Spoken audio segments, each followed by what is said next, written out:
There have been a string of alcohol-related deaths in our community over recent years, many of them UWL students. So what is the university doing to combat the problem?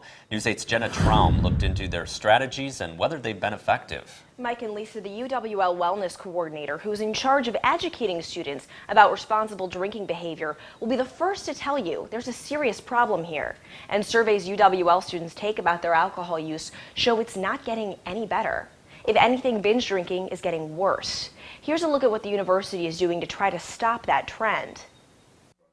Sometimes UWL Wellness Coordinator Jason Bertrand just can't help but worry. Yeah, I do. I worry a lot of times. I worry about our river drownings. I worry about certain students that I meet with. Especially when he looks at the results of surveys UWL students take about their drinking behavior. I wouldn't say they're getting better. I'd say they're kind of staying very similar to what they've been in the past years. So actually, one of the data that I just got from a different survey that was done at the university was pretty alarming in terms of binge drinking. That's a concern the university is addressing as soon as students step on campus. When freshmen register for classes, they're all required to come to an event where the university can have a frank, realistic discussion with them about alcohol. Sophomore Kyle Moline says what he learned in that program still sticks with him. Knowing what you're going to do, maybe knowing how you're going to get home later and things like that.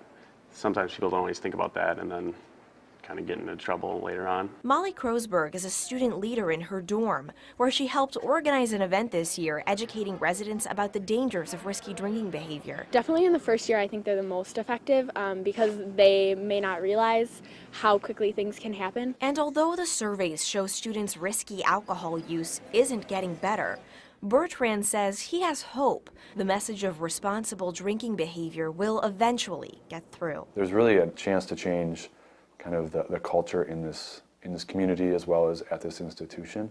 And I think you're able to see that slowly happen.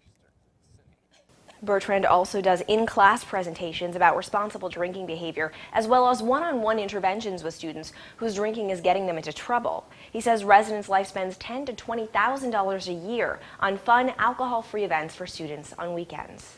Thanks, Jenna. One of the areas the wellness coordinator says he'd like to see the university expand on is peer education.